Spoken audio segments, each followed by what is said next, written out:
Hello good morning everyone.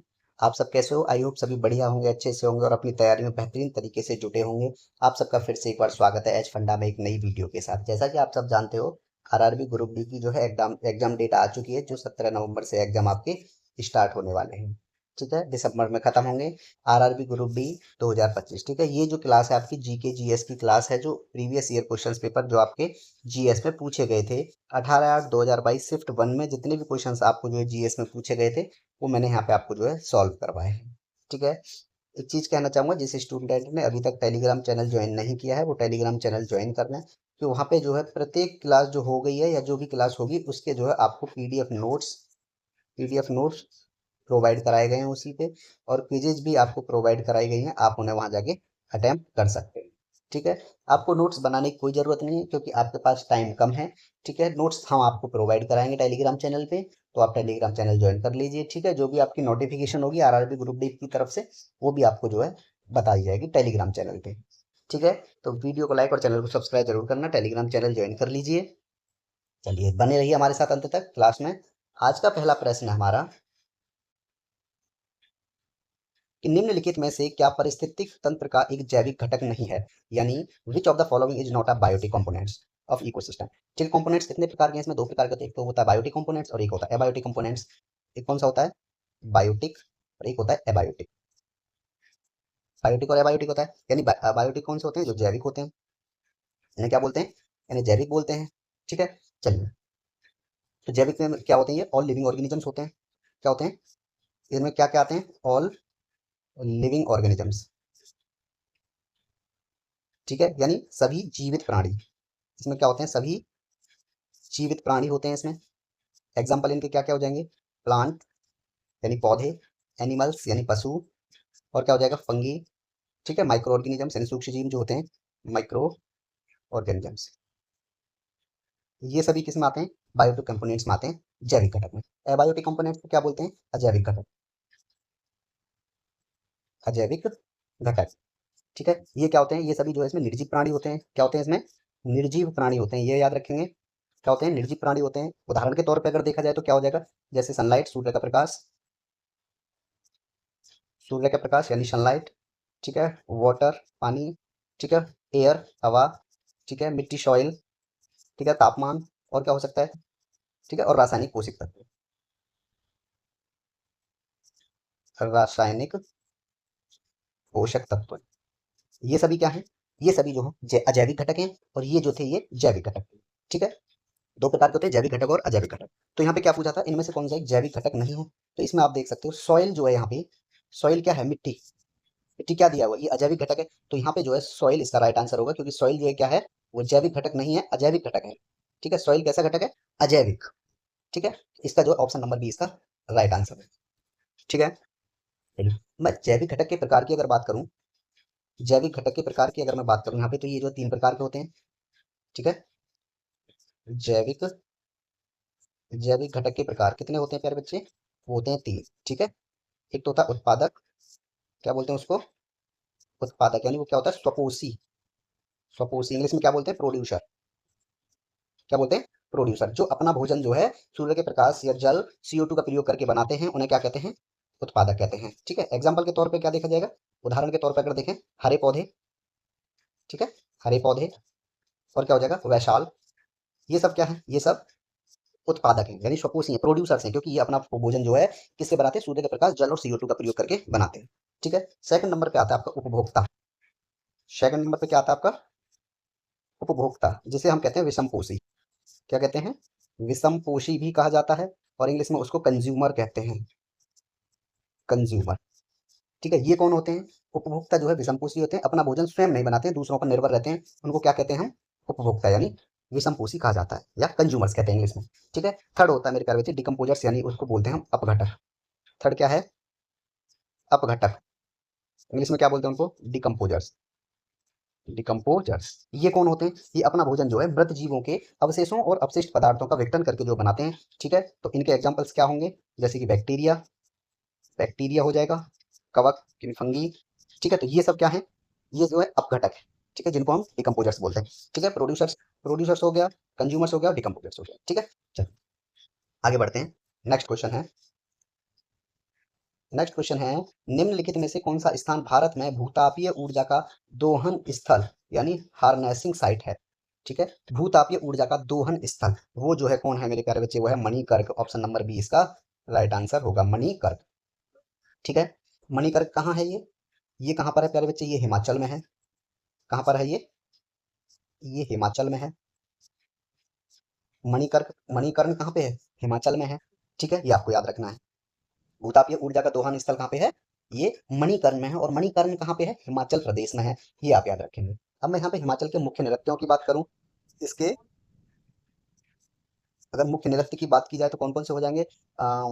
नाटी, नाटी, धमन, जोड़ा, ठीक है, छपीली और टांगी, कयांग, और क्या हो जाएगा? चपटी नृत्य, चपटी नृत्य और छड़ी नृत्य। ये सब क्या है? ये हिमाचल प्रदेश के नृत्य। ठीक है, चलिए अब मैं एक बात बताओ, इसमें क्या नाम है, हिमाचल की प्रमुख झीलों के बारे में भी जान लेते हैं। प्रमुख झीलें, प्रमुख झीलें किसकी बात हो रही है यहाँ पे? हिमाचल की ही बात हो रही है। जो ताल लगा होगा जैसे चंद्रताल, सूरजताल, चंद्रताल है, सूरजताल है, ठीक है, और मणिमहेश, मणिमहेश है। और कौन सी है? एक है रिवाल्सर, रिवाल्सर, और क्या है? पराशर, पराशर और डल झील। ठीक है, एक है रेणुका झील, रेणुका झील। ये सब झील कहाँ पर है? ये सभी झील जो है हिमाचल प्रदेश में। ठीक है, गोविंद सागर झील भी है, गोविंद, गोविंद सागर झील। ठीक है, तो ये सभी झीलें जो है हिमाचल प्रदेश में है। ठीक है, ये जो है रेणुका जो है, ये रेणुका झील जो है ये हिमाचल की सबसे बड़ी झील है। क्या है? हिमाचल की, हिमाचल की सबसे बड़ी झील है। हिमाचल की सबसे बड़ी झील कौन सी है? रेणुका झील है। और गोविंद सागर की अगर झील की बात की जाए तो ये सबसे बड़ी जो है मानव निर्मित झील है। कौन सी है ये? सबसे बड़ी, सबसे बड़ी मानव निर्मित झील, मानव निर्मित झील। ठीक है, तो ये सबसे बड़ी मानव निर्मित झील है, ये आप याद रखेंगे। क्लियर हुआ? चलिए, तो यहाँ पे जो हिमाचल के बारे में हमें प्रमुख झीलें और क्या बात की हमने, हिमाचल की सबसे बड़ी झील भी हो गई, ठीक है, और प्रमुख नृत्य भी यहाँ पे कंप्लीट हो गए। चलिए नेक्स्ट क्वेश्चन है मेरे प्यारे बच्चे, एक भी क्वेश्चन छोड़ना नहीं है, नेगेटिव मार्किंग है ग्रुप डी में तो। ठीक है, मार्च 2022 में कौन सा राज्य ग्रामीण क्षेत्रों में वायु स्वास्थ्य सेवा शुरू करने वाला पहला राज्य बन गया? 2022 में जो है उड़ीसा में क्या हुआ था कि उड़ीसा में जो वायु स्वास्थ्य सेवा शुरू करने वाला पहला राज्य बन गया। उसमें जो है क्या एक मिशन चालू हुआ? वायु स्वास्थ्य सेवा। ठीक है, सबसे पहले कहाँ शुरू हुआ था? उड़ीसा में शुरू हुआ था। तो इसका राइट आंसर क्या होगा? उड़ीसा होगा। 2022 में जो है उड़ीसा में स्टार्ट हुआ था वायु स्वास्थ्य सेवा। ठीक है, कब हुआ था? 2022 में हुआ था वायु, वायु स्वास्थ्य सेवा। ये आप याद रखेंगे। ठीक है, ऑप्शन नंबर डी इसका राइट आंसर। क्लियर हुआ? चल, अच्छा मुख्य नृत्य क्या होंगे उड़ीसा के? साथ ही साथ इनको भी निपटा लेते हैं। किसकी बात कर रहे हैं हम? उड़ीसा की, उड़ीसा के नृत्य। उड़ीसा के मुख्य नृत्य कौन कौन से होंगे प्यारे बच्चे? छऊ, क्या होगा? छऊ, ठीक है, और दंडनाटा, ठीक है, संबलपुरी, संबलपुरी, ठीक है, गोटीपुआ, गोटीपुआ, ठीक है, मेधा नाचा, मेधा नाचा। ठीक है, ये सब जो हैं उड़ीसा के मुख्य नृत्य हैं। ठीक है, अच्छा उड़ीसा की मुख्य चित्र शैली कौन सी है? उड़ीसा की चित्र शैली कौन सी है? चित्र शैली क्या है वहां पे? पट्ट चित्र शैली। ठीक है, पट्ट चित्र शैली जो है उड़ीसा की पेंटिंग है। ठीक है, पट्टचित्र शैली। अच्छा उड़ीसा में कौन कौन से प्रमुख मंदिर हैं ये भी पूछ लिया जाता है। ठीक है, उड़ीसा में मंदिर कौन कौन से हैं ये भी बात याद रखेंगे हम। उड़ीसा में जो है पुरी का जगन्नाथ मंदिर, पुरी का जगन्नाथ मंदिर, जगन्नाथ मंदिर है। ठीक है, भुवनेश्वर का लिंगराज मंदिर, भुवनेश्वर का लिंगराज मंदिर, और कोणार्क का सूर्य मंदिर, कोणार्क का सूर्य मंदिर, और कटक का धवलेश्वर मंदिर, धवलेश्वर मंदिर। ठीक है, चलिए अच्छा गुजरात की बात करें, ऑप्शन ये आपको दिया गया था गुजरात। इसकी बात करें अगर मैं अगर गुजरात की बात करूं तो गुजरात के लोक नृत्य क्या क्या होंगे? गुजरात के लोक नृत्य गुजरात के क्या क्या होंगे मेरे प्यारे बच्चे? गरबा, डांडिया, गरबा हो जाएगा, डांडिया हो जाएगा, डांडिया रास होता है वैसे पूरा, ठीक है। टिप्पणी, ये जो क्या है, ये जो है लोक नृत्य है गुजरात के, ठीक है। तमिलनाडु की बात करें, किसकी बात कर रहे हैं, तमिलनाडु। अगर तमिलनाडु के लोक नृत्य की बात की जाए तो तमिलनाडु के लोक नृत्य में क्या था, भरतनाट्यम, भरतनाट्यम, ठीक है। और क्या हो जाएगा, कावड़ी अट्टम, कावड़ी अट्टम। और क्या हो जाएगा, मईल अट्टम, माइल अट्टम, ठीक है। ये जो तमिलनाडु के लोक नृत्य हैं। ऑप्शन नंबर आपका जो है सी है, बिहार। अब किसकी बात की जा रही है यहाँ पे, बिहार की। अगर बात बिहार की करें तो बिहार के जो है लोक नृत्य कौन कौन से होंगे, छिछिया, ये हो गया, झाझंडा है ना, ये झिझिया बोलेंगे, ठीक है। झिझिया, कजरी, ठीक है, विदेशिया, और क्या हो जाएगा, विदेशिया, धोबिया, विदेशिया, धोबिया, झूमर, ठीक है। ये सभी जो है क्या है, ये बिहार के मुख्य लोक नृत्य हैं, ठीक है। एक और होता है इसका, वो करके होता है पनवारिया, हाँ पनवारिया कुछ होता है, पनवारिया, ठीक है। ये भी क्या है यहाँ का, बिहार का लोक नृत्य है, ठीक है। लोक नृत्य भी साथ के साथ मैं करवाता चल रहा हूँ आपको, क्योंकि आपके इसको इस शिफ्ट में नहीं पूछे गए होंगे तो अगली वाली शिफ्ट में जरूर पूछे गए होंगे, ठीक है। चलिए, नेक्स्ट क्वेश्चन है आपका, पोंगल से रिलेटेड है। पोंगल के त्योहार के दौरान लोगों द्वारा इनमें से किसकी पूजा की जाती है, तो सबसे पहले तो यही पता होना चाहिए कि पोंगल जो है कहाँ का त्योहार है, किसकी बात हो रही है यहाँ पे, पोंगल। पोंगल जो कहाँ का त्योहार है, ये जो है तमिलनाडु का प्रमुख फसल उत्सव है। तमिलनाडु का, तमिलनाडु का प्रमुख फसल उत्सव, फसल फसल उत्सव है, ठीक है। ये आप याद रखेंगे। तो इस फसल उत्सव को मनाने के लिए जो है पोंगल का त्योहार मनाया जाता है कहाँ पे, तमिलनाडु में। और किसकी पूजा की जाती है वहां पे, सूर्य देव की पूजा की जाती है। ऑप्शन नंबर डी, द सन, ठीक है। सूर्य देव की पूजा की जाती है, पोंगल का त्योहार मनाया जाता है कहाँ पे, तमिलनाडु में, ठीक है। प्रमुख तमिलनाडु का क्या है, प्रमुख एक फसल उत्सव है जिसको पोंगल के नाम से जाना जाता है, और जिसमें जो है सन यानी सूर्य देवता की पूजा की जाती है, ठीक है। ये आप याद रखें। और ये जो है किसको समर्पित है, थाई पुसम यानी भगवान गुरुगन को समर्पित है, ये आप याद रखें, ठीक है। चलो, ठीक है। एक और त्योहार बताया मैंने, कौन सा, थाई, थाई पुसम। थाई पुसम जो किसको समर्पित है, ये जो है भगवान, भगवान गुरुगन, गुरुगन को समर्पित है, ठीक है। ये आप याद रखेंगे। अच्छा, पोंगल कहाँ का त्योहार बताया, तमिलनाडु का। तो तमिलनाडु में जो मुख्य नदियां कौन कौन सी हैं, ठीक है। तमिलनाडु की, तमिलनाडु की ही बात हो रही है ना, तो तमिलनाडु की जो मुख्य नदियां कौन कौन सी हो जाएंगी, जैसे अमरावती, एक तो अमरावती है, दूसरा है आपका बेंगई, ठीक है, भवानी, पलार, और कावेरी नदी, ठीक है। ये जो प्रमुख नदियां हैं आपकी तमिलनाडु की, ठीक है। ये आपको याद रखना है यहाँ पे। चलिए, नेक्स्ट क्वेश्चन है आपका, निम्नलिखित में से किसे इस्लाम धर्म का संस्थापक माना जाता है। तो इस्लाम धर्म के संस्थापक जो है प्यारे बच्चे, पैगंबर मोहम्मद साहब को माना गया है, ठीक है। यानी प्रॉफिट मोहम्मद, या इंग्लिश हिंदी में पैगंबर मोहम्मद कहा जाता है, ठीक है। ऑप्शन नंबर ए इसका राइट आंसर, ये आप याद रखेंगे, ठीक है। इस्लाम कैलेंडर को क्या कहते हैं, ये याद रखना पूछ सकता है। इस्लामिक कैलेंडर को जो है क्या कहते हैं, हिजरी, हिजरी कहा जाता है, ठीक है। इस्लामिक कैलेंडर को क्या कहा जाता है, हिजरी कहा जाता है। और पैगंबर मोहम्मद थे जिन्होंने जो है इस्लाम धर्म की स्थापना की थी, संस्थापक थे पैगंबर मोहम्मद इस्लाम धर्म के, ठीक है। नेक्स्ट क्वेश्चन मेरे प्यारे बच्चे, क्या बात है, रिएक्टिविटी सीरीज से आया, काफी इंटरेस्टिंग क्वेश्चन है। निम्न में से कौन सा तत्व सर्वाधिक अवक्रियाशील है, ठीक है। Which of the following element is most reactive, क्या पूछा, मोस्ट रिएक्टिव पूछा है। जो सबसे ऊपर होते हैं वो मोस्ट रिएक्टिव होते हैं, और फिर जो डाउनवर्ड डायरेक्शन में चले जाते हैं वो लेस रिएक्टिव होते चले जाते हैं। सीरीज पढ़िए ना, केदारनाथ का मामा आलू जरा फीके पकाता है, देखिए कौन सी वाली, पोटासियम, पोटेशियम क्या होता है, के से डिनोट किया जाता है, ठीक है। सोडियम, सोडियम को किससे डिनोट किया जाता है, Na से डिनोट किया जाता है, ठीक है। बेरियम को, BARIUM, बेरियम को जो है Ba से किया जाता है, ठीक है। सेकंड लेटर जो है छोटा आएगा, ये याद रखना। कैल्शियम को, कैल्शियम को Ca से डिनोट किया जाता है। मैग्नीशियम,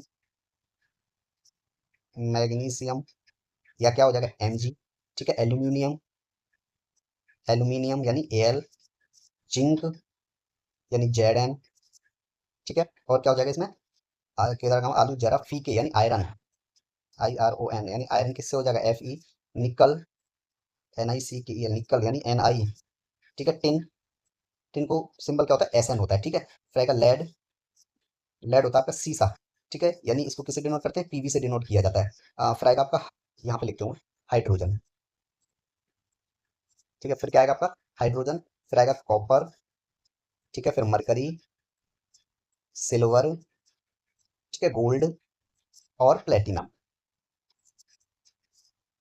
ठीक है, ये यहाँ से स्टार्ट हुआ है, ऐसे करके नीचे तक गया है।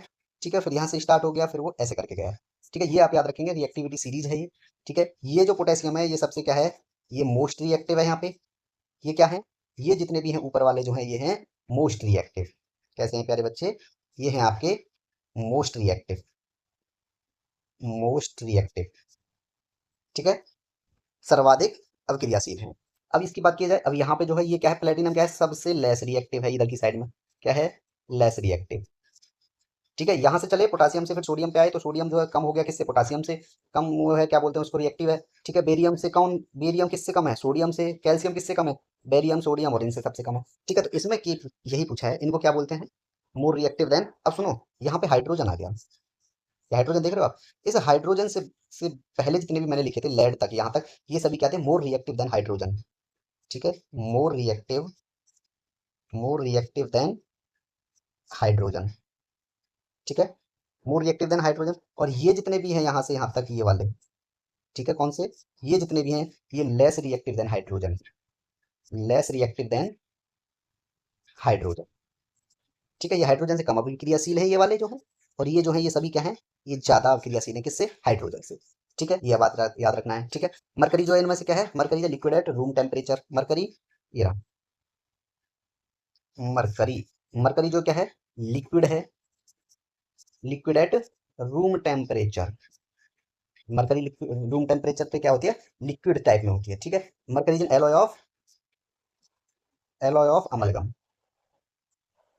ठीक है, ये याद रखना है आपको। ठीक है, तो यहाँ पे जो आपकी ये मैंने सीरीज बता दी आपको। अब इसका क्वेश्चन का आंसर ढूंढते हैं। तो सबसे मोर रिएक्टिव जो है इसमें आप देख रहे होंगे सी है, ऑप्शन नंबर डी इसका राइट आंसर होगा। सी कहाँ पर है, सी ए यानी कैल्शियम, ये रहा, ये कैल्शियम है। इससे नीचे ही है सब। एल्युमिनियम कहाँ है, एल्युमिनियम ये रहा, इससे नीचे है। ठीक है, लेड पी भी कहाँ पर है, वो भी इससे नीचे है। ठीक है, ये रहा लेड। एम जी कहाँ पर है, एम जी भी इससे नीचे, ये बिल्कुल जस्ट। तो सबसे मोर रिएक्टिव कौन सा रहा, कैल्शियम। ठीक है, चलिए नेक्स्ट क्वेश्चन है, ब्लीचिंग पाउडर बनाने में शामिल सही रासायनिक अभिक्रिया की पहचान कीजिए। Identify the correct chemical reaction involve in bleaching powder preparation. यानी जब ब्लीचिंग पाउडर बनाई जाती है तो उसमें कौन सा केमिकल, जो कौन सा रासायनिक अभिक्रिया जो है सही है वो आपको पहचान। ठीक है, मेरे प्यारे बच्चे, ब्लीचिंग पाउडर कैसे तैयार किया जाता है, produce by the action of chlorine on dry select lime. ठीक है, अगर किसी भी ड्राई सेलेक्ट लाइम को जो है क्या करते हैं हम, action, chlorine of, chlorine action. ठीक है, एक्शन क्या कहेंगे, कैसे डेफिनेशन रहेगी, producing by action of chlorine on dry select lime. और ड्राई सेलेक्ट लाइम क्या होता है मेरे प्यारे बच्चे, ड्राई सेलेक्ट लाइम का फॉर्मूला आता है CaOH2। इसको क्या बोलते हैं हम, ये वाला क्या है, ये आपका ड्राई स्लैग लाइम है, ड्राई स्लैग लाइम। ठीक है, अब इस ड्राई स्लैग लाइम पे जो क्या किया जाता है, action of chlorine. Action of chlorine का मतलब है इसमें क्लोरीन मिलाई जाएगी, इसमें क्लोरीन के साथ इसकी अपक्रिया कराई जाएगी। ठीक है, ड्राई स्लैग लाइम की। तो यहाँ पर जो है क्या होगा, ये हीट होगा, तो क्या बनेगा मेरे प्यारे बच्चे, CaOCl2, कैल्शियम ऑक्सीक्लोराइड, और इसमें जो है वाटर भी निकलेगा। ठीक है, तो ये जो है ये क्या है आपका, यही आपका ब्लीचिंग पाउडर है, यही आपका क्या है मेरे प्यारे बच्चे, ब्लीचिंग पाउडर है, ब्लीचिंग पाउडर है, यानी producing action of chlorine on dry slag lime. ठीक है, action of chlorine on dry slag lime to produce bleaching powder. और ब्लीचिंग पाउडर का फॉर्मूला होता है CaOCl2। ठीक है, ब्लीचिंग पाउडर की अगर यूज की बात की जाए, इसके अगर यूज की बात करें तो ये कहाँ पे यूज होता है, to make drinking water free for germs. ठीक है, to make drinking water, to make drinking water free for germs, free for germs. ठीक है, और क्या यूज हो जाएगा इसका, ये जो है ऑक्सीडाइजिंग एजेंट की तरह ना केमिकल इंडस्ट्रीज में भी यूज किया जाता है। ठीक है, use an oxidising agent, use an oxidising agent in many chemical, in many chemical industry. ठीक है, ये आप याद रखें, ये इसके यूजेस हो गए। अच्छा, वॉशिंग सोडा क्या होता है, वॉशिंग सोडा का फॉर्मूला क्या होता है, और उसको कैसे बनाते हैं ये भी आपको पता होना चाहिए। किसकी बात कर रहे थे हम, वॉशिंग सोडा, यहाँ करते हैं। अगर वॉशिंग सोडा की बात की जाए, मेरे में वॉशिंग सोडा क्या होता है, Na2CO3 10H2 होता है। उसकी प्रिपरेशन इक्वेशन कैसे होती है, तो Na2CO3 प्लस में 10 molecules of water two gives Na2CO3 10H2O। ये आपका क्या है प्यारे बच्चे, यही आपका जो है वॉशिंग सोडा है, यही क्या है, ये आपका वॉशिंग सोडा है। ठीक है, प्लास्टर ऑफ पेरिस की अगर मैं बात करूं, किसकी बात की मैंने, plaster of Paris. Plaster of Paris, plaster of Paris, इसका फॉर्मूला क्या होता है, CaSO4 हाफ H2O। ठीक है, CaSO4 हाफ H2O होता है। और जिप्सम क्या होता है प्यारे बच्चे, जिप्सम CaSO4 2H2O, इसको क्या बोलते हैं, जिप्सम बोलते हैं। ठीक है, when plaster of Paris is mixed with a 1.5 यानी 1.5 वाटर ऑफ मॉलिक्यूल्स के साथ अगर उसको मिलाया जाता है प्लास्टर ऑफ पेरिस को, तो वो क्या बन जाता है प्यारे बच्चे, जिप्सम में चेंज हो जाता है। ठीक है, plaster of Paris is mixed with water to forms gypsum. Clear हो गया, चलिए next question. How many language are there in 8th schedule of the Indian constitution as the June 2022, यानी जून 2022 तक की स्थिति के अनुसार भारतीय संविधान के 8वें अनुसूची में कितनी भाषाएं, तो उसमें जो है मेरे प्यारे बच्चे कितनी भाषाएं हैं, उसमें 22 भाषाएं हैं। ऑप्शन नंबर जो है बी इसका राइट आंसर। ठीक है, और 22 भाषाएं हैं किसमें है वो मेरे प्यारे बच्चे, वो हैं भाग XV2I। ठीक है, 17 में है। और अनुच्छेद मेरे प्यारे बच्चे कितना है, 344 की अनुच्छेद 1। ठीक है, 344 1। ठीक है, तो कौन कौन सी भाषाएं हैं बेटे उसमें, 22 की अगर बात करूं मैं, तो उसमें जो है 22 भाषाएं हैं मेरे प्यारे बच्चे। एक तो है असमिया। कौन कौन सी भाषाएं हैं, असमिया। ठीक है, बंगाली भी है उसमें, बंगाली है, बोडो है। ठीक है, डोगरी, और क्या है उसमें, गुजराती, हिंदी, कन्नड़, कश्मीरी, कश्मीरी हो गया, कोंकणी।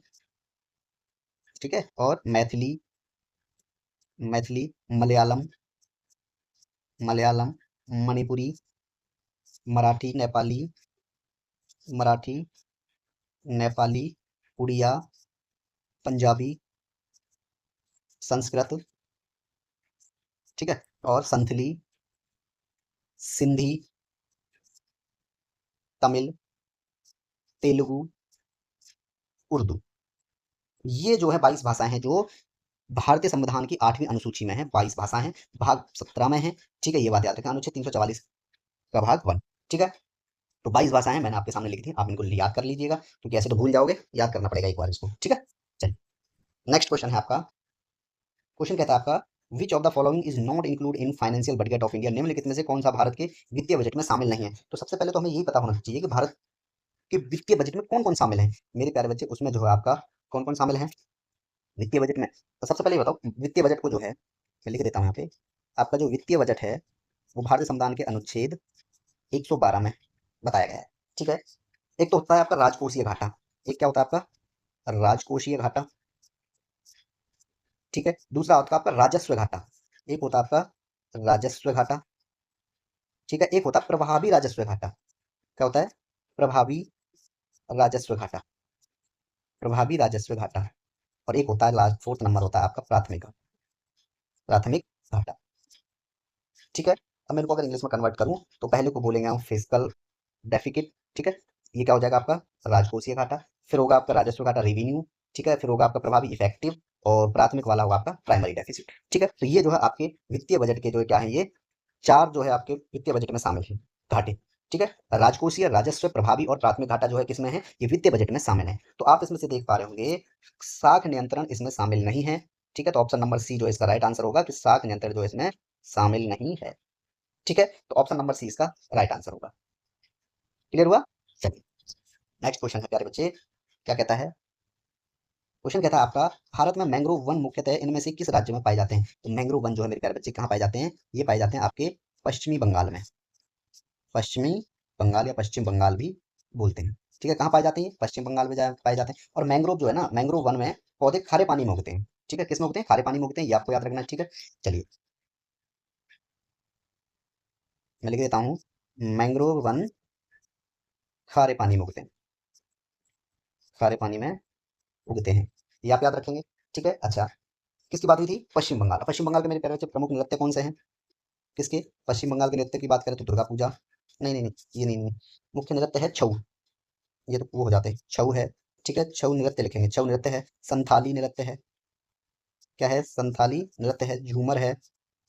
ठीक है, ये सब जो क्या है नृत्य हैं। अगर प्रमुख त्योहार की बात की जाए, कहाँ का त्योहार, पश्चिम बंगाल का त्योहार की बात की जाए, सरस्वती पूजा हो जाएगा वहाँ, क्या हो जाएगा मेरे प्यारे बच्चे, सरस्वती पूजा होगा। गंगा सागर मेला भी त्योहार है, कहाँ का है, पश्चिम बंगाल का है, गंगा सागर मेला।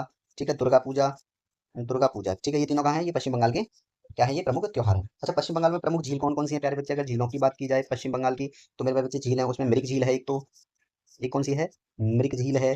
ठीक है, संतरागा झील है, संतरागा, संतरागा झील। ठीक है, और कौन सी है? रविंद्र सरोवर झील है उसमें। ठीक है, रविंद्र, रविंद्र सरोवर झील। ये सब कहाँ पर है? पश्चिमी बंगाल में है, ये याद रखना है। पश्चिम बंगाल की मुख्य नदियां कौन कौन सी हैं? ये याद रखना है आपको। नदी कौन कौन सी है वहाँ पे? हुगली, ठीक है, दामोदर, महानंदा, ठीक है, और रूपनारायण। ठीक है, ये आपको याद रखना है। क्वेश्चन आपका कंप्लीट हो गया। ठीक है, चलिए नेक्स्ट क्वेश्चन है आपका। Wow, isomers of hexane, which of the following is not a possible isomers of hexane? क्या पूछा मेरे प्यारे बच्चे? निम्न में से कौन सा हेक्सेन का संभावित समावयव नहीं है? आइसोमर्स ऑफ हेक्सेन, तो ये किस ग्रुप से है प्यारे बच्चे? एल्केन ग्रुप से है। किसकी बात की गई है यहाँ पे? यहाँ लिखते हैं, यहाँ से स्टार्ट करते हैं। किसकी बात की गई है? हेक्सेन की बात की गई है। इसमें जो है कौन सा ग्रुप है? इसमें एल्केन ग्रुप है। कौन सा ग्रुप है इसमें? एल्केन ग्रुप है। इसका मतलब है इसका फॉर्मूला क्या होगा हेक्सेन का? हेक्सेन का फॉर्मूला क्या हो जाएगा प्यारे बच्चे? मैथ है प्रो ब्यूट पेंट हेक्स, यानी कार्बन कितने हैं? 6 है, तो हाइड्रोजन की कितनी होगी वैलेंसी? 14 इलेक्ट्रॉन्स होंगे हाइड्रोजन पे। ठीक है, तो कैसे पता चला हमें क्या होता है इसका? एल्केन ग्रुप में CnH2n+2 होता है। n की वैल्यू क्या? 6, 6 दूनी 12 और 2 14, तो ये क्या हो गया प्यारे बच्चे?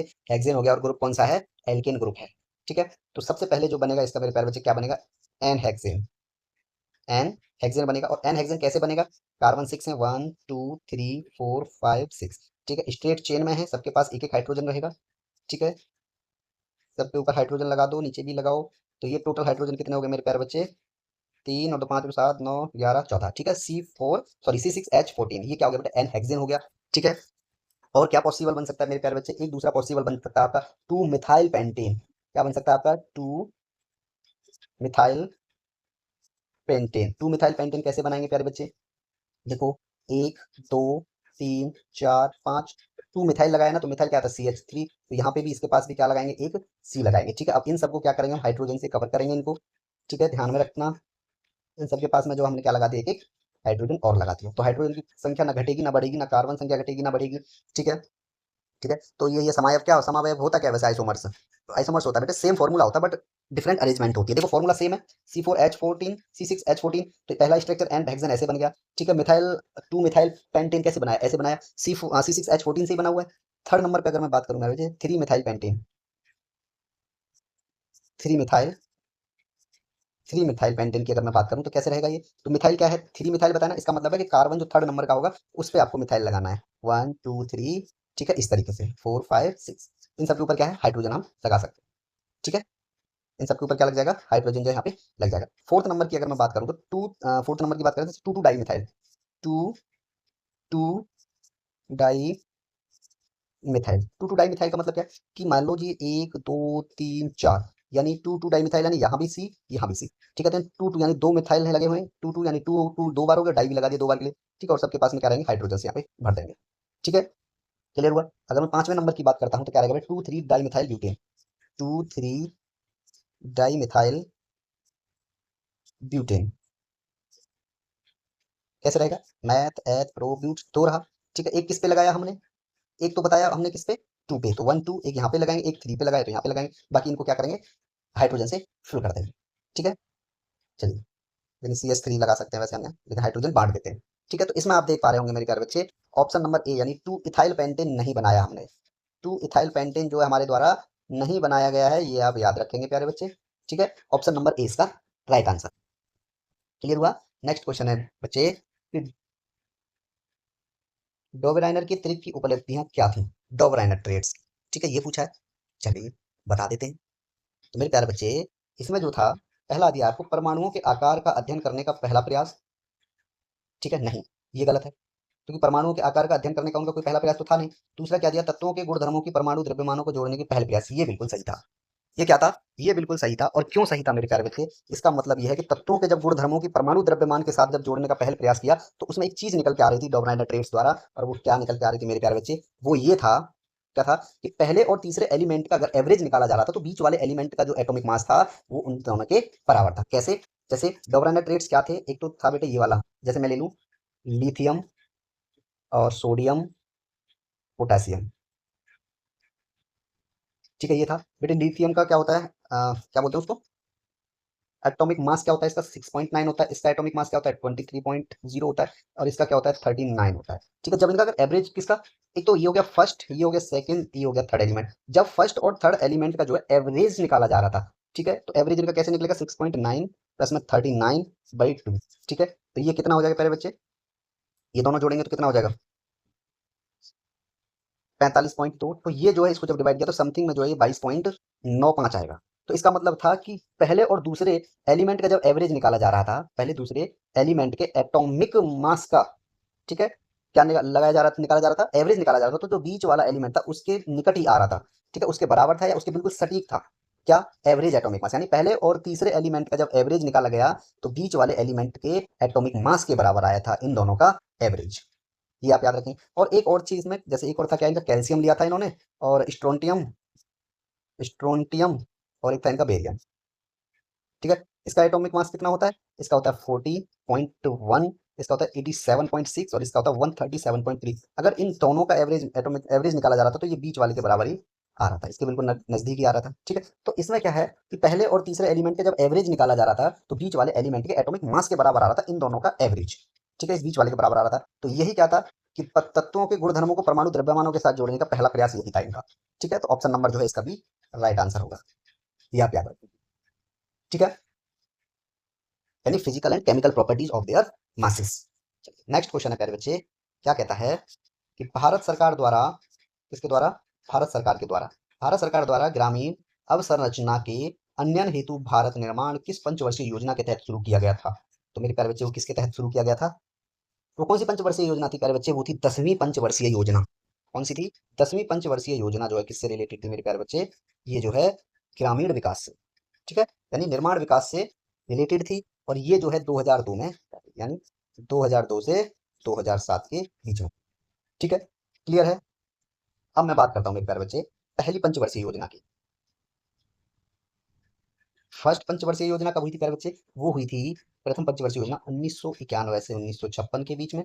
ठीक है, जवाहरलाल नेहरू के नेतृत्व में हुई थी, जवाहर जवाहरलाल नेहरू, ठीक है, नेतृत्व, किसके नेतृत्व में थी, जवाहरलाल नेहरू के नेतृत्व में। अच्छा, ये किस मॉडल पर आधारित थी, है, हैरोडोमर, हैरोडोमर मॉडल पर आधारित। ये पूछ लिया जाता है पेपर कि पहली पंचवर्षीय योजना किस मॉडल पर आधारित थी, तो हैरोडोमर मॉडल पर आधारित थी। ठीक है, इसका मुख्य ध्यान केंद्रित किस चीज के लिए करना था, कृषि विकास के लिए। किसके लिए था ये, कृषि के विकास के लिए था। ठीक है, इसका लक्ष्य क्या था प्यारे बच्चे, इसका लक्ष्य 2.1% था, लेकिन अचीव कितना हुआ, यानी वृद्धि कितनी हुई, 3.6%। ठीक है, ये आप याद रखेंगे। क्लियर है। सेकंड 5 ईयर प्लान की बात करूं मैं, सेकंड 5 ईयर प्लान जो 1956 से 1961 था, और इसमें किस पर थी, ये पीसी महालानोबिस पर आधारित था। किस पर, पीसी महालानोबिस, पीसी महालानोबिस पर आधारित थी। ठीक है, इसका मुख्य अध्ययन क्या था, मुख्य ध्यान क्या केंद्रित करना था, औद्योगिक विकास के लिए था। इसके लिए प्यारे बच्चे, औद्योगिक, औद्योगिक विकास, ये याद रखना है। ठीक है, अगर मैं थर्ड की बात करूं, थर्ड कब हुई था बेटे, 1961 से, यहाँ पे 61 लगा, ठीक है, 1961 से 1966 में। ठीक है, ये गडगिल योजना पर आधारित थी। क्या था ये, गडगिल योजना, गडगिल, गडगिल योजना। ठीक है, इसका लक्ष्य क्या था प्यारे बच्चे, इसका लक्ष्य था कृषि और उत्पादन, कृषि और उत्पादन में सुधार, कृषि और उत्पादन में सुधार जो है किसमें था, ये थर्ड में था। ठीक है, मैं पांचवी की बात करूं बेटे, पांचवा क्या था, फिफ्थ, फिफ्थ में था 1974 से 1978 में। ठीक है, इसमें जो किस चीज के नारे लगाए गए थे, नारे लगाए गए थे गरीबी हटाओ, किस चीज के नारे लगाए, गरीबी हटाओ। ठीक है, और इसका किस पर था ये, इसका ध्यान किस पर था, रोजगार, किस चीज के लिए थी ये, रोजगार, कृषि उत्पादन, रोजगार, कृषि उत्पादन और रक्षा पर केंद्रित। ठीक है, रक्षा पर केंद्रित था, इसका ध्यान किस पर था, कृषि उत्पादन और रक्षा केंद्र पर।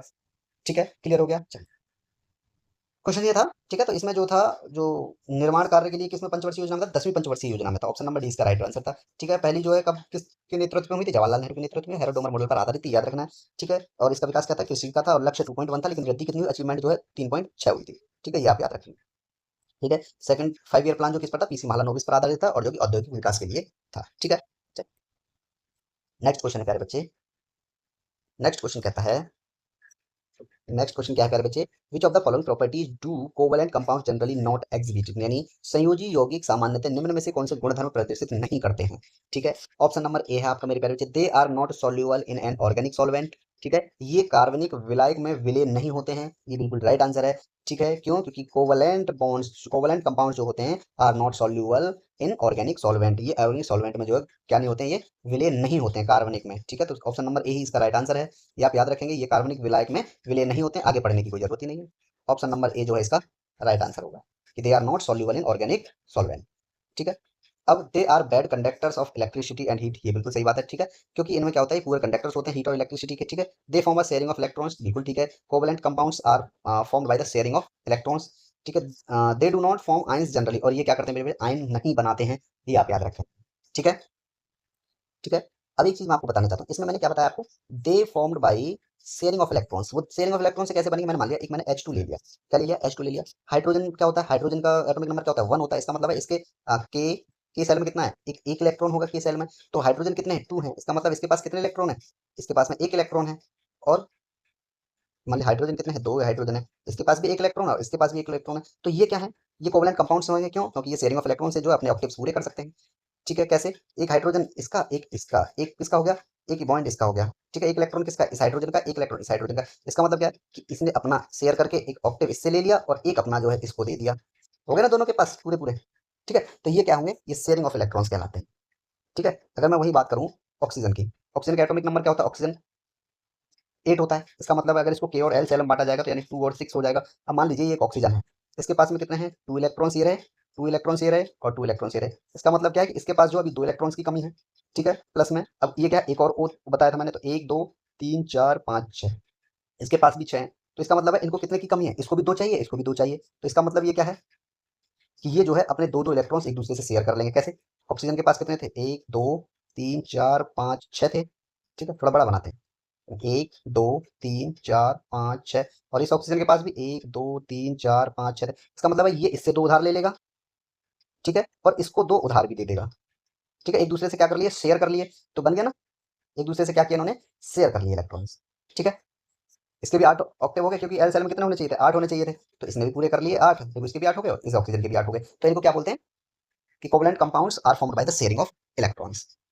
ठीक है, चलिए नेक्स्ट क्वेश्चन है आपका, इसने बोला है किस समाज सुधारक ने 1828 में ब्रह्म समाज की स्थापना की थी और शिक्षा की वकालत करके तथा सती बाल विवाह और सामाजिक विभाजन जैसी प्रथाओं के विरोध करने में अपनी अग्रणी भूमिका के लिए प्रसिद्ध हुए, तो वो कौन थे मेरे प्यारे बच्चे, वो थे राजा राम मोहन राय की बात की जा रही है, जिन्होंने जो है ब्रह्म समाज की स्थापना की थी 1828 ईस्वी में, और शिक्षा की वकालत भी की थी उन्होंने। ठीक है, किसके लिए, वकालत करने के बाद उन्होंने क्या किया, सती बाल विवाह और सामाजिक विभाजन जैसी प्रथाओं का विरोध करने में सहयोग किया। ठीक है, तो राजा राम मोहन राय, ठीक है, इनको क्या कहा जाता है, किसकी बात हो रही थी, राजा राम मोहन राय। राजा राम मोहन राय को क्या कहा जाता है, भारतीय पुनर्जागरण का जनक भी कहा जाता है इन्हें। क्या कहा जाता है इन्हें, भारतीय पुनर्जागरण, भारतीय पुनर्जागरण का जनक। ठीक है, भारतीय पुनर्जागरण का जनक भी कहा जाता है। ठीक है, 1815 में इन्होंने क्या किया था, 1815 में इन्होंने जो है आत्मसभा का, आत्मसभा, आत्मीय सभा, आत्मीय सभा गठन किया था। 1828 ईस्वी में बेटे इन्होंने ब्रह्म समाज, ब्रह्म समाज, ठीक है, इन्होंने जो है कलकत्ता में जो है हिंदू कॉलेज, वेदांत कॉलेज, ठीक है, हिंदू कॉलेज की कलकत्ता में, कहाँ पर है, हिंदू कॉलेज है कहाँ पर, कलकत्ता में, इसकी भी इन्होंने स्थापना की थी कलकत्ता। ठीक है, ये आपको याद रखिए। अच्छा, स्वामी विवेकानंद के बचपन का नाम क्या था, नरेंद्रनाथ दत्ता, स्वामी विवेकानंद। ठीक है, क्या था इनके बचपन का नाम क्या था, नरेंद्रनाथ दत्ता, नरेंद्रनाथ दत्त इनका बचपन का नाम था। रामकृष्ण परमहंस इनके गुरु थे, इनके गुरु कौन थे, रामकृष्ण परमहंस। या याद रखेंगे ना, रामकृष्ण मिशन की स्थापना की थी, किसकी स्थापना की थी, रामकृष्ण मिशन। ठीक है, याद रखें। दयानंद सरस्वती की बात की जाए तो दयानंद सरस्वती ने आर्य समाज की स्थापना की थी, किसकी बात हो रही है, दयानंद सरस्वती। दयानंद सरस्वती ने क्या, आर्य समाज की स्थापना, आर्य समाज की स्थापना की थी। ठीक है, एक नारा दिया था इन्होंने, वेदों की ओर लौटो, वेदों की ओर, वेदों की ओर लौटो।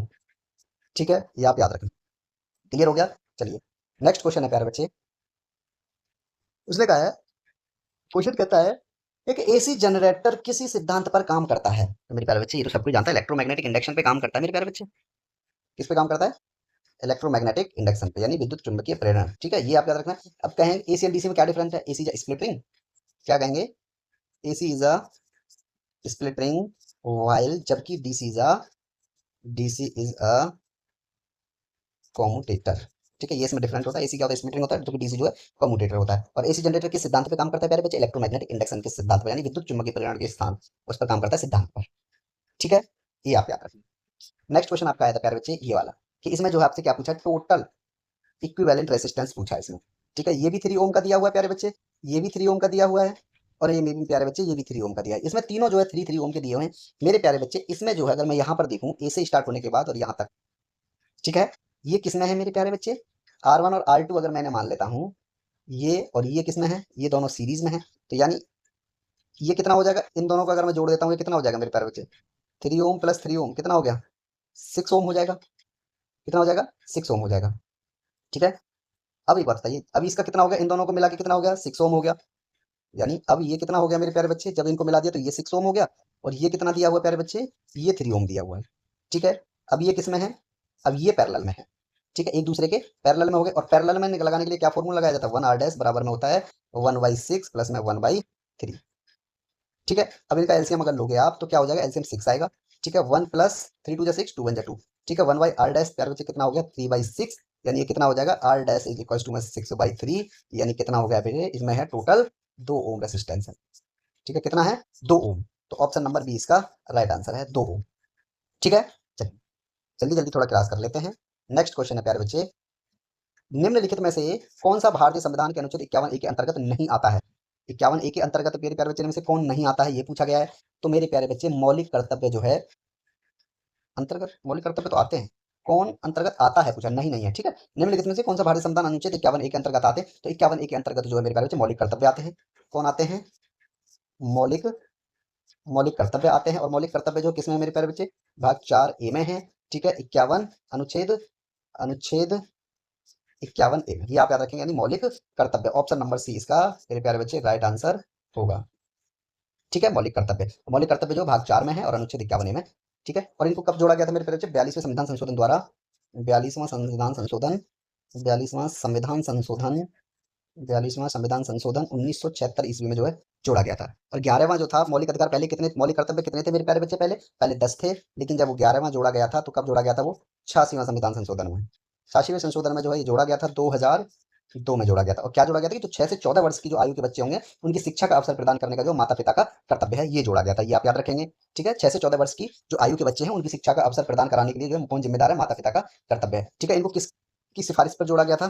स्वर्ण सिंह समिति, स्वर्ण सिंह स्वर्ण सिंह समिति की सिफारिश पर। ठीक है, स्वर्ण सिंह समिति की सिफारिश पर जोड़ा गया, ये आप याद रखेंगे। ठीक है मेरे प्यारे बच्चे, मौलिक अधिकार किसमें है? अब मौलिक अधिकारों की बात कर लेते हैं हम। मौलिक मौलिक अधिकार किसमें मेरे प्यारे बच्चे? मौलिक अधिकार हमारे भाग 3 में है, ये आप याद रखेंगे। ठीक है, अनुच्छेद 12 से 35, अनुच्छेद 12 से 35 है। ठीक है, अधिकारों के प्रकार कितने हैं मेरे प्यारे बच्चे? 6 हैं।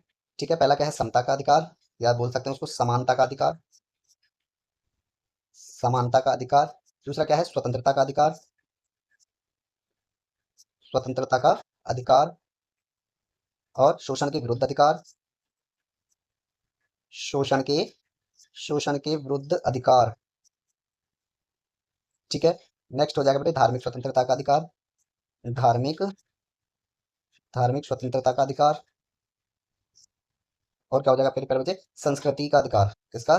सांस्कृतिक स्वतंत्रता, सांस्कृतिक स्वतंत्रता। और मेरे प्यारे बच्चे, ठीक है, इसको यहाँ से हटा देता हूँ, यहाँ लिख देता हूँ पांचवा। पांचवा क्या था?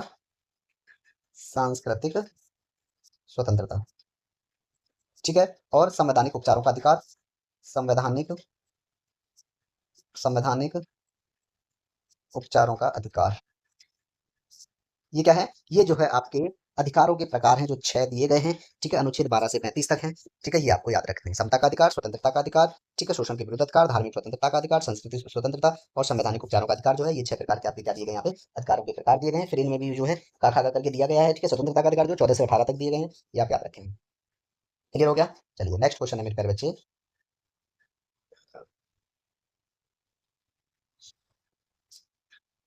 क्वेश्चन नंबर 6, भारत के संविधान का कौन सा संशोधन ग्राम सभा को राज्य विधानमंडलों द्वारा सौंपे गए कार्यों और शक्तियों को करने के लिए पंचायत राज प्रणाली की नींव के रूप में जो है परिकलित करता है? तो प्यारे बच्चे अनुच्छेद जो है कौन सा है? 73वां। 73वां संशोधन, अनुच्छेद नहीं संशोधन। ठीक है, 73वें संशोधन में ही क्या किया गया था प्यारे बच्चे कि ग्राम सभा को राज्य विधानमंडलों द्वारा सौंपे गए कार्यों और शक्तियों को करने के लिए जो है पंचायत राज्य प्रणाली की नींव के रूप में परिकलित किया गया था। ठीक है, 73वें संविधान संशोधन में। ठीक है, पहला संशोधन कब किया गया था प्यारे बच्चे? पहला संशोधन जो 1951 में किया गया था, जिसमें क्या किया गया था कि राज्य को सामाजिक और आर्थिक रूप से जो है पिछड़े वर्गों की उन्नति के लिए क्या किया गया था? विशेष प्रावधान करने का अधिकार दिया गया था। ठीक है, क्या किया गया था? राज्य को सामाजिक और आर्थिक रूप से जो पिछड़े वर्ग थे उनकी उन्नति के लिए जो है विशेष प्रावधान करने का अधिकार दिया गया था। ठीक है, 71वां संविधान संशोधन बेटे कब हुआ था? ये हुआ था 1992 में। कब हुआ था? 1992 में हुआ था। इसमें जो क्या हुआ था? भाषाएं जोड़ी गई थी, कोंकणी, मणिपुरी और नेपाली भाषा के 8वीं अनुसूची में जो है जोड़ा गया था। यहाँ पे मैं एक बार लिख देता हूँ बढ़िया से। ठीक है, 71वां संशोधन, 71वां संविधान संशोधन में क्या हुआ था प्यारे बच्चे? इसमें जो है कोंकणी, कोंकणी, मणिपुरी, कोंकणी, मणिपुरी और नेपाली भाषा जोड़ी गई थी, भाषा जोड़ी गई। ठीक है, ये आपको याद रखना है। अब मैं बात करूं प्यारे बच्चे 54वें संविधान संशोधन की। 54वां संविधान संशोधन बेटे प्यारे बच्चे कब हुआ था? ये हुआ था आपका 1986 ईस्वी में। इसमें जो है सर्वोच्च न्यायालय और उच्च न्यायालय की जो न्यायाधीश का वेतन था वो बढ़ाया गया था। क्या किया गया था प्यारे बच्चे? इसमें सर्वोच्च और उच्च न्यायालय, उच्च सर्वोच्च और उच्च न्यायालय के न्यायाधीशों का वेतन, के न्यायाधीशों का या न्यायाधीशों के वेतन की वृद्धि, वेतन में वृद्धि की गई थी। ठीक है, वृद्धि की गई थी किसके? वेतन में की गई थी, सर्वोच्च और उच्च न्यायालय के न्यायाधीशों के वेतन में वृद्धि की गई थी। 53वां संविधान संशोधन जो है मेरे प्यारे बच्चे 1989 ईस्वी में हुआ था। इसमें जो है पंजाब में जो आपातकालीन शक्तियों की जो संबंध था कौन सा? 59वें संविधान संशोधन को क्या कर दिया गया था? निरस्त कर दिया गया था। जो पंजाब में आपातकालीन शक्तियों से जो संबंधित था वो 59वां था। 59वां को क्या कर दिया? संशोधन को निरस्त कर दिया गया था 63वें संविधान संशोधन में। ठीक है, ये आपका क्लियर हो। ठीक है मेरे प्यारे बच्चे, नेक्स्ट क्वेश्चन है आपका, नेक्स्ट क्वेश्चन क्या कहता है आपका? ये है आपका कि निम्नलिखित में से कौन सा कथन सही है?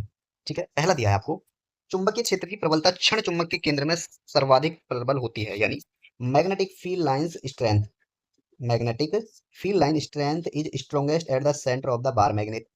ठीक है, ऐसा तो कुछ नहीं है भाई, ऐसा कुछ नहीं होता है कि चुंबकीय क्षेत्र की जो प्रबलता जो है क्षण चुंबक के केंद्र में सर्वाधिक प्रबल होती नहीं, इक्वल होती है। ठीक है, जैसे मैं कहूँ आपको कि ये क्या है आपकी, ये एक मैग्नेट है। ठीक है, ये इसका नॉर्थ पोल होगा और ये इसका साउथ पोल होगा। करंट जो इस तरीके में इसमें से इस तरीके से जो यहाँ से फ्लो होता रहेगा। ठीक है, इस तरीके से जो है इसमें करंट क्या होता रहेगा प्यारे बच्चे? फ्लो होता रहेगा इसमें। ठीक है, इसमें जो क्या होता रहेगा? करंट फ्लो होता रहेगा इसमें, इस डायरेक्शन। ठीक है, तो इसको क्या बोलते हैं हम? मैग्नेटिक फील्ड लाइंस बोलते हैं इनको। किसको? इनको क्या बोलते हैं हम? इनको इनको मैग्नेटिक फील्ड लाइंस बोलते हैं। ठीक है, ये जो है तीनों जो थी इनको क्या बोला जाता है? Magnetic field lines. ये क्या है? Magnetic magnetic field lines. ठीक है, और इसमें मैग्नेटिक फील्ड स्ट्रेंथ क्या है? ये स्ट्रेंथ है, ये जो आप देख रहे हो ना, ये क्या है? मैग्नेटिक फील्ड स्ट्रेंथ है।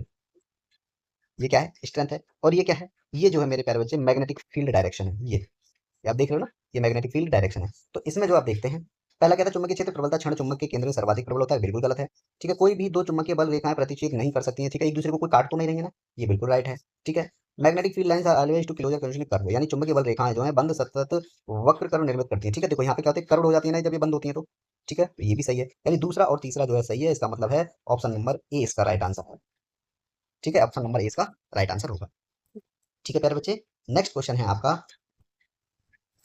नेक्स्ट क्वेश्चन क्या कहता है आपका कि एक लड़का एक लेंस का उपयोग करके एक दूरस्थ जो दूर रखी वस्तु का एक स्पष्ट प्रतिबिंब एक पर्दे पर फोकस करता है। लेंस और पर्दे के बीच की दूरी लगभग क्या होनी चाहिए मेरे प्यारे बच्चे? बराबर होनी चाहिए। क्या? एफ के। किसके बराबर होनी चाहिए? एफ के बराबर होनी चाहिए। ठीक है, इसका मतलब क्या है कि अगर object F two F one पे होगा तो इमेज जो है टू एफ टू पे बनेगी। ठीक है, ये आप याद रखेंगे। ठीक है, चलिए, तो मैं एक बात बताऊं आपको मेरे प्यारे बच्चे, पोजीशन ऑफ ऑब्जेक्ट, ये क्या लिखा मैंने? Position of object, position of image. ठीक है, और क्या होगा उसमें मेरे प्यारे बच्चे? साइज की बात होगी इसमें, और एक इसकी नेचर की बात होगी कि वो रियल बनेगी या इन्वर्टेड बनेगी, या फिर रियल और क्या बनेगी मेरे प्यारे बच्चे? वर्चुअल और इरेक्ट बनेगी। ठीक है, ये तीनों चीज होंगी। अगर ऑब्जेक्ट इन्फिनिटी पर होगा, मैं लिख देता हूं, ऑब्जेक्ट किस पर होगा मेरे प्यारे बच्चे? At infinity. अगर ऑब्जेक्ट इन्फिनिटी पर होगा तो प्यारे बच्चे इमेज जो है F2 पर बनेगी। ठीक है, साइज कैसा रहेगा? हाई डिमिनिश्ड यानी पॉइंट साइज होगा। हाईली, क्या लिख गया ये, हाईली डिमिनिस्ड। ठीक है, पॉइंट साइज बनेगी और कैसी बनेगी प्यारे बच्चे, रियल बनेगी और उल्टी बनेगी यानी इन्वर्टेड, ये याद रखना है।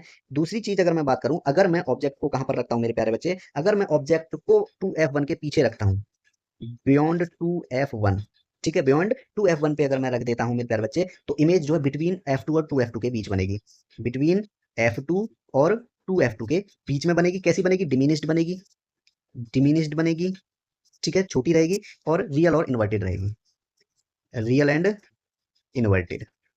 ठीक है, ये आप याद रखेंगे। अगर मैं ऑब्जेक्ट को 2F1 पे रखता हूँ, थर्ड पॉइंट क्या है, अगर ऑब्जेक्ट को मैं 2F1 पे रखता हूँ तो प्यारे बच्चे, और इमेज जो है इसकी 2F2 पर बनेगी और कैसी बनेगी, सेम साइज की होगी मेरे प्यारे बच्चे, और कैसी रहेगी, रियल और इन्वर्टेड, रियल एंड इन्वर्टेड होगी।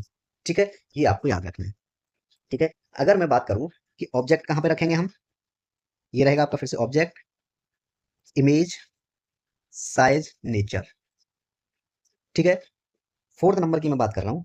फोर्थ नंबर पे अगर ऑब्जेक्ट मैं कहाँ रखूँ, बिटवीन, ये बिटवीन लिखा है, ठीक है, between F1 and 2F1, between F1 and 2F1 में अगर ऑब्जेक्ट को रखा जाएगा तो बेटे इमेज जो है आपकी बियॉन्ड 2F, यानी 2F2 के पीछे बनेगी। ठीक है, और कैसी बनेगी मेरे प्यारे बच्चे, एनलार्ज बनेगी और रियल और इन्वर्टेड रहेगी, रियल एंड इन्वर्टेड रहेगी।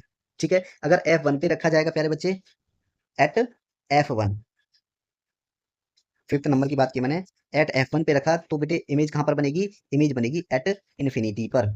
ठीक है, एट इन्फिनिटी, और कैसी बनेगी प्यारे बच्चे, एनलार्ज बनेगी। ठीक है, और कैसी रहेगी, रियल और इन्वर्टेड रहेगी, रियल एंड इन्वर्टेड रहेगी। ठीक है, छठवें नंबर की अगर मैं बात करूं मेरे प्यारे बच्चे, अगर मैं between, between F1 and optical centre के बीच में रखूंगा, ऑन, तो इमेज कहां बनेगी मेरे प्यारे बच्चे, on the same side, on the same side ही बनेगी। कैसी बनेगी मेरे प्यारे बच्चे, lens edge, on the same side बनेगी और इनलार्ज बनेगी, एनलार्ज बनेगी, लेकिन इस बार जो है इमेज बदल जाएगी, वर्चुअल बनेगी और सीधी बनेगी, इरेक्ट। ठीक है, ये आप याद रखेंगे। ठीक है, तो यहाँ पर जो आंसर था इसमें जो है एफ इसका रियल आंसर था। ठीक है, ये आप याद रखें, यानी फोकस के बराबर, यानी फोकस दूरी के बराबर ही रखना पड़ेगा उसको। ठीक है, लेंस के और पर्दे के बीच की दूरी क्या रहेगी, फोकस दूरी, यानी एफ से डिनोट किया गया। नेक्स्ट क्वेश्चन है भैया, क्या बोला है, कोयले और पेट्रोलियम के संरक्षण के लिए निम्नलिखित में से क्या किया जाना चाहिए। ठीक है, which of the following should be done to conserve coal and petroleum. चलिए भैया कोई बात नहीं, तो इनको जो है प्यारे बच्चे, do not over use air condition heating system. Option number D इसका राइट आंसर होगा कि एयर कंडीशन या हीटिंग सिस्टम का जो अत्यधिक उपयोग नहीं किया जाना चाहिए, कब, जब कोयले और पेट्रोलियम के संरक्षण के लिए जो है इनमें से नहीं किया जाना चाहिए। कोयले और पेट्रोलियम को जो है धूप से बचाना चाहिए। ठीक है, और एयर कंडीशनिंग और हीटिंग सिस्टम दोनों से ही इनको जो है बचाना चाहिए, ये आपको ध्यान रखना है। ठीक है, एक बात बताओ, बल्ब का जो फिलामेंट होता है वो किसका बना होता है प्यारे बच्चे, वो टंगस्टन का बना होता है। किसका बना होता है, टंगस्टन का बना होता है। ठीक है, इसमें कौन कौन सी गैस होती है बल्ब में, मेरे पास घर में मिक्सर होता है आर्गन और नाइट्रोजन का, आर्गन और नाइट्रोजन का मिक्सचर होता है बल्ब में, तभी वो उजाला करता है, और उसका फिलामेंट जो है टंगस्टन का बना होता है, ये बात रखना। अच्छा, बल्ब की इसकी खोज किसने की थी मेरे प्यारे बच्चे, इसकी खोज जो है प्यारे बच्चे किसने की थी, थॉमस एडिसन, थॉमस एडिसन ने जो है बल्ब की खोज की थी, ये आप याद रखेंगे। ठीक है, नेक्स्ट क्वेश्चन है मेरे प्यारे बच्चे, ये वाला, इसने बोला है कि 1 horse power is equal to, यानी 1 हॉर्स पावर जो है किसके बराबर होता है, ये इसने प्यारे बच्चे पूछा है। तो बता दे, एक 1 हॉर्स पावर जो है 746 वॉट के बराबर होता है। 1 हॉर्स पावर जो है किसके बराबर होता है प्यारे बच्चे, 746 वॉट के बराबर होता है। ठीक है, याद रखेंगे। 1 किलोवाट आवर किसके बराबर हो प्यारे बच्चे, 3.6 इंटू में 10⁻6 जूल के बराबर भी होता है, ये भी आप याद रखेंगे। ऑप्शन नंबर सी इसमें जो मेरे प्यारे बच्चे इसका राइट आंसर होगा। ठीक है, ऑप्शन नंबर सी इसका राइट आंसर है। ठीक है, क्लियर हुआ। चलिए, नेक्स्ट क्वेश्चन है मेरे प्यारे बच्चे,